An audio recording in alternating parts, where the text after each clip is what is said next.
తిరిగొస్తున్నాడు ఆ దుష్టుడు.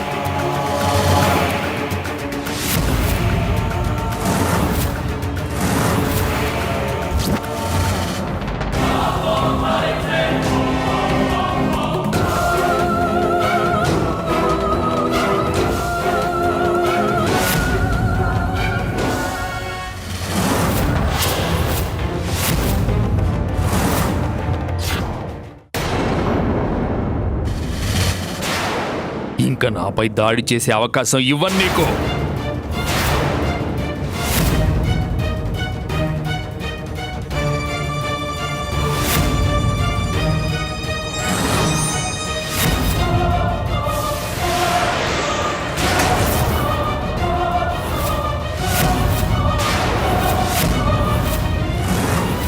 తన అస్త్రాకర్షణ శక్తితో మమ్మల్ని నిరాయుధులుగా మార్చేశాడు ఆ దుష్టుడు.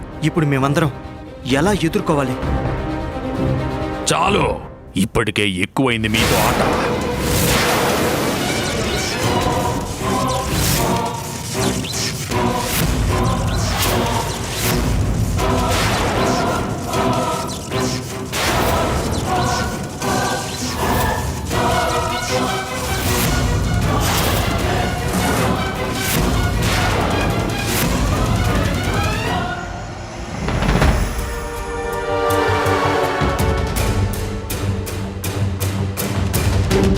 అన్ని రకాల ప్రయత్నాలు వృధా అవుతున్నాయి. దాన్ని అడ్డగించడానికి ఏదో ఒక ఉపాయం పన్నాలి. ఆలోచిస్తుంటే కూర్చుంటే లాభం లేదు. తక్షణమే ఏదో ఒకటి చెయ్యాలి.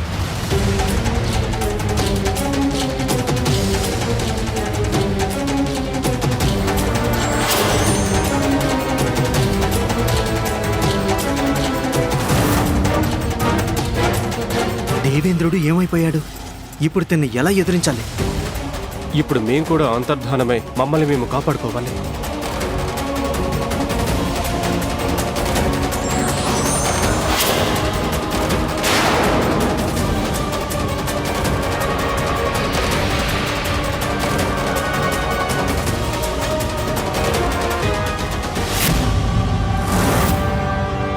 నేనంటే భయపడి పారిపోయారు దేవతలంతా.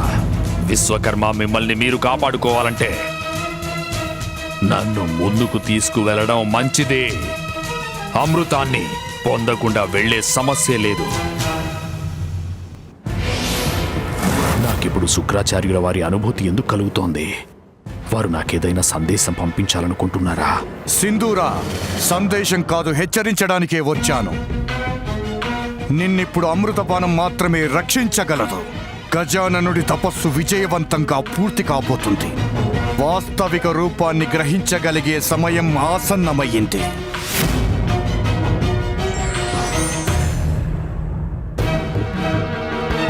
మనకిప్పుడంత సమయం లేదు. నన్ను వెంటనే తరువాతి రక్షణ వలయం దగ్గరకు తీసుకువెళ్ళు.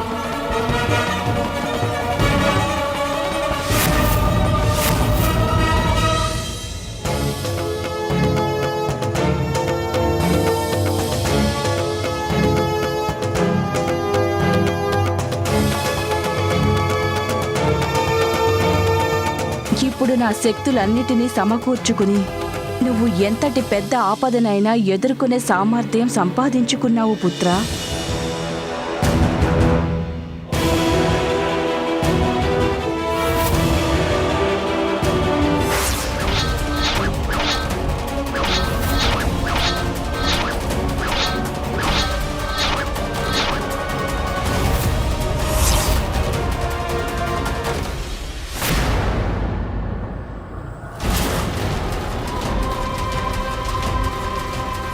ఇంకేముంది, మరికొద్దిసేపట్లో అమృత భాండం నా చేతిలోకి వస్తుంది. ఓ బ్రహ్మదేవ, మాకు సహాయం చేయండి. లేకపోతే అత్యంత దారుణమైన ప్రమాదం ఉత్పన్నమవుతుంది. బ్రహ్మదేవ, సింధూరుడు మా పుత్రుడన్న మాట నిజమే, కానీ అతను అడ్డుకోవటానికి నేను తమకు ఎలాంటి సహాయం చేయడం సాధ్యం కాదు దేవేంద్ర. అయినా సరే బ్రహ్మదేవ, తక్షణం ఏదో ఒక ఉపాయం చెయ్యవలసిందే. లేకపోతే ఆ దుష్ట సింధురుడు అమృతపానం చెయ్యగలడు. అయితే తమరు వెంటనే శ్రీ మహావిష్ణువు దగ్గరికి వెళ్ళడం మంచిది. కేవలం ఆయన మాత్రమే ఆయన ఆపగలడు.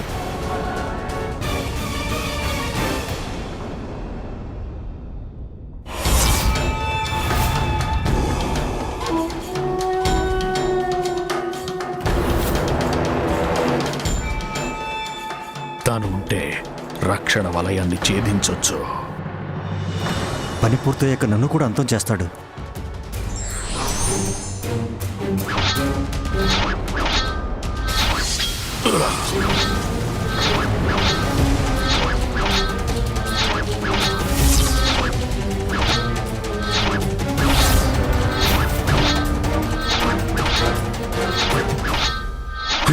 ఏమైపోయాడా విశ్వకర్మ?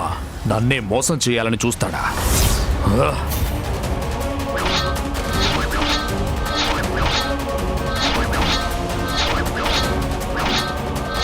ప్రస్తుతం ఈ పరుశువుల వేగాన్ని అర్థం చేసుకుంటే ముందుకు వెళ్ళొచ్చేమో.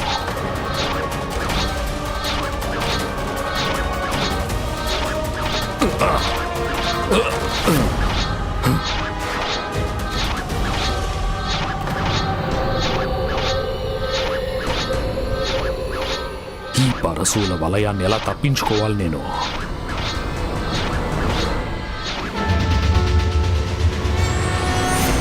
ఓ ప్రభు శ్రీమన్నారాయణ, దయచూపండి, తమరే మాకు దిక్కు. ఈ విపత్కర పరిస్థితుల్లో సింధూర నుండి అమృత బాండాన్ని రక్షించుకోవడానికి తమరే తగిన ఉపాయం చెప్పగలరు. ప్రభు, దయచేసి మమ్మల్ని రక్షించండి. గుర్తు చేసుకోండి ప్రభు, పూర్వకాలంలో తమరు మోహినీదేవి రూపాన్ని ధరించి అసురుల నుండి అమృతాన్ని రక్షించారు. ఈరోజు మా దేవతలకు మళ్ళీ అటువంటి సమస్య వచ్చింది. దయచేసి కాపాడండి ప్రభు.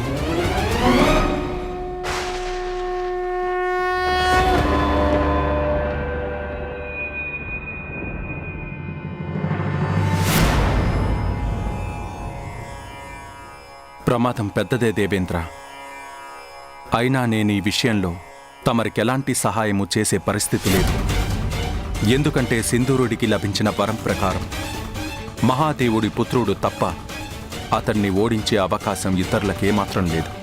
అందువల్ల తమరు మహాదేవుడి పుత్రుడు దగ్గరకు వెళ్ళడం మంచిది.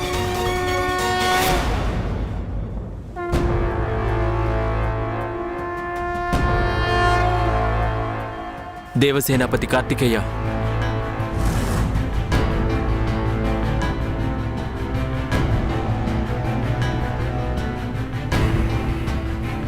దేవసేనాపతి కార్తికేయ, తమరు మాత్రమే మాకిప్పుడు సహాయం చేయగలరు. సింధూరుడనే దుష్ట అసురుడు అమృతముండే రహస్య స్థావరాన్ని చేరుకున్నాడు. ఒకవేళ తనని అడ్డుకొని పక్షంలో తను ఏ క్షణంలోనైనా అమృతాన్ని సాధించవచ్చు. అలా జరిగిందంటే మాత్రం ఘోరమైన అనర్థం జరుగుతుంది. నేను బ్రహ్మదేవుని వద్దకు వెళ్ళాను, కానీ నేను తమరికి ఎలాంటి సహాయం చేసే పరిస్థితిలో లేను దేవేంద్ర. వెంటనే విష్ణుమూర్తి వద్దకు వెళ్ళి సహాయం కోసం మొరపెట్టుకున్నాను. మహాదేవుడి పుత్రుడు తప్ప తనని ఓడించే అవకాశం ఇతరులకు లేదు. అందువల్లే తమరు నా వద్దకు వచ్చారు దేవేంద్ర.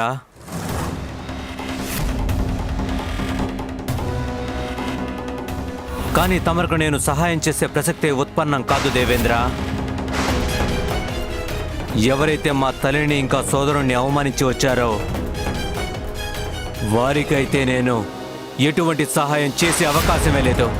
నిజానికి ఏ మహాదేవుని పుత్రుడు తమరికి సహాయం చేయగలడో అది నేను కాదు, నా సోదరుడు గజాననుడు.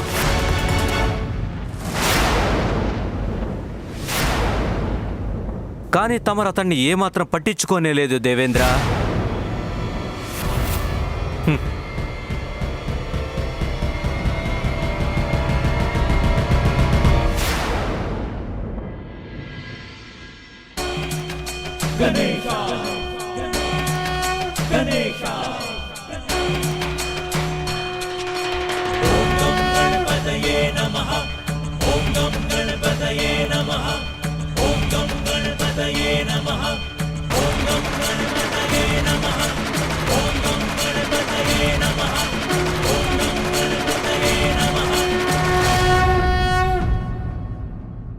ఏమిటి పరిస్థితి? ఒకవైపు ఆ దూర్త సింధూరుడు అమృతం పొందడం కోసం మన దేవతలకే సవాలు విసురుతున్నాడు. మరోవైపు చూస్తే ఈ విపత్కర పరిస్థితిలో మనకు సహాయం చేయగలిగేది ఎవరంటే కేవలం ఆ బాలుడు గజాననుడే. గజాననుడా? ఆ బాలుడా మనకి సహాయం చేసేది? నా మనస్సులో కూడా ఇదే ప్రశ్న ఉత్పన్నమైంది సూర్యదేవ. ఎక్కడ ఆ దుర్మార్గుడు సింధూరుడు? ఎక్కడ ఈ పసుబాలుడైన గజాననుడు? కానీ బ్రహ్మదేవుడు, విష్ణుమూర్తి, మన సేనాపతి కార్తికేయుడు కూడా అందరూ కలిసి మనకు సూచించిన ఒకే ఒక్క పేరు. ఆ పేరు గజాననుడు.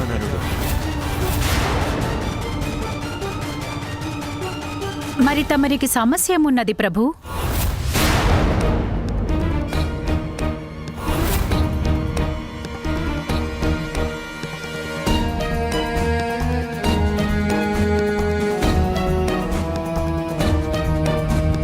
ఇందులో సమస్య ఏముంది?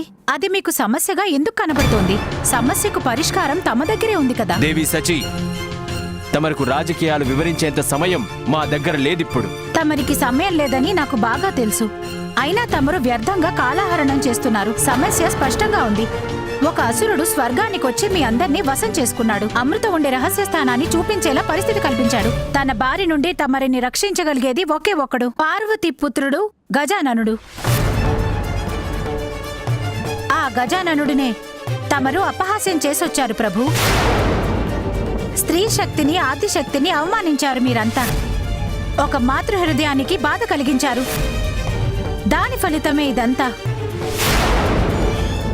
ఇంత జరిగినా మీకు అర్థం కావడం లేదా?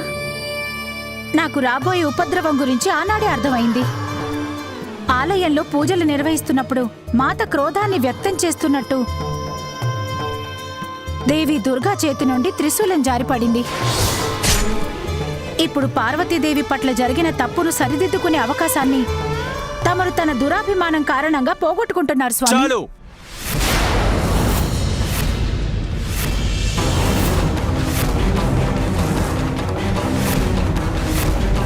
చాలించు శచీదేవి. నేను చెప్తున్నది అదే స్వామి, ఇక చాలించండి.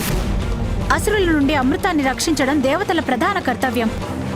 ఒకవేళ అసురులు అమృతపానం చేశారంటే వారు అమరులు, అజేయులు అవుతారు. ప్రపంచంలో అధర్మాన్ని పెంచి పోషిస్తారు. ఇంద్రదేవా, సచీదేవి మాటలు సమంజసంగా ఉన్నాయి. విష్ణుమూర్తి, బ్రహ్మదేవుడు అమృత రక్షణకై పరిష్కారం సూచించినప్పుడు మనం మన కర్తవ్యాన్ని నిర్వర్తించడానికి మిగిలిన మార్గం అదొక్కటే. సూర్యదేవుడు మాటలు ఆచరించదగ్గదే. మనం ఎట్టి పరిస్థితుల్లోనూ అమృతాన్ని రక్షించుకోక తప్పదు. ఆ అసురులు గనక అమృతపానం చేశారంటే ప్రళయాంతకం అవుతుంది స్వామి. దేవతల దైవత్వం మంట కలుస్తుంది. తమరి సింహాసనం తమరి చేతుల నుండి జారిపోతే తమరి పరిస్థితి అప్పుడేమవుతుంది స్వామి?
ఇప్పుడు నా లక్ష్యం అమృతం ఎంతో దూరంలో లేదు.